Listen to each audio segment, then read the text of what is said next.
Hey everybody, I'm back. No, I'm not in costume for this video because this is coming from me, not my persona. There's something that's been weighing heavy on my mind the past 6 weeks or so. And this thing I'm going to talk about, bear with me, I'm gonna get there, has been talked into the ground the past, well, since it began, all right? But at the very beginning, I was like, you know what? I'll let them cook. Things are a little funky. Things are a little weird. But you know what? Maybe it'll be explained later. Keep that in mind.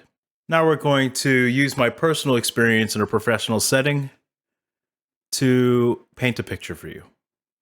I am a senior technical writer. My job is to take very complex, highly technical procedures, instructions, and terminology, put it together into a contract that can be easily understood by technical personnel, executives, and literally C-suite executives in a company. Okay? So the way my job works, because I work in IT, our salesperson talks with the customer. Customer says, I have this problem. I think I know how I want to fix it. What do you guys suggest? And we say, well, you're on the right track. Some of those things will definitely help. If you get these other things as well, you'll have a much lower chance of having another problem later. And you know what? Usually, they decide to work with us because we're really well-researched, well-educated, well-experienced experts in our fields. Once this happens, our solutions architects will build a plan for how to implement new tech into our customer's data center so that they can protect themselves from any external attacks. They can protect their customers from any potential attacks. Very important. A lot of money can be lost. A lot of people's lives can go completely upside down from negligence or lack of vigilance. Some of this hardware helps with that. Okay? So, Solutions Architect makes a scope of work.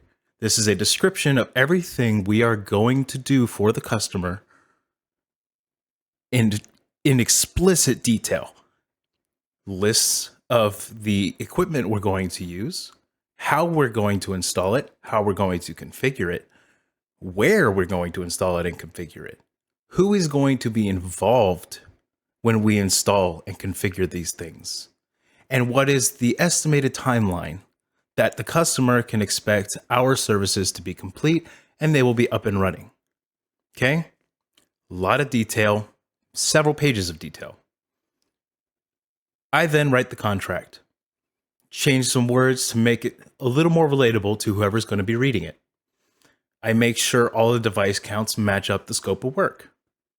And then I turn back to the solutions architect and I say, Solutions Architect, does this check out? Is this all of the proper equipment? Are all of the proper steps considered? Are any out of scope items, any assumptions being called out that I don't have in here? Now they'll look at it sometimes and say, hey, you know what? The customer actually needs one or two more things. Then I will go back to the contract and I will make those edits. And I will make sure that the contract reflects what my customer wants and needs. Correct? Sounds pretty good to me. Quality assurance. Okay? If I don't talk to that solutions architect for that last step, guess what happens? You get the acolyte.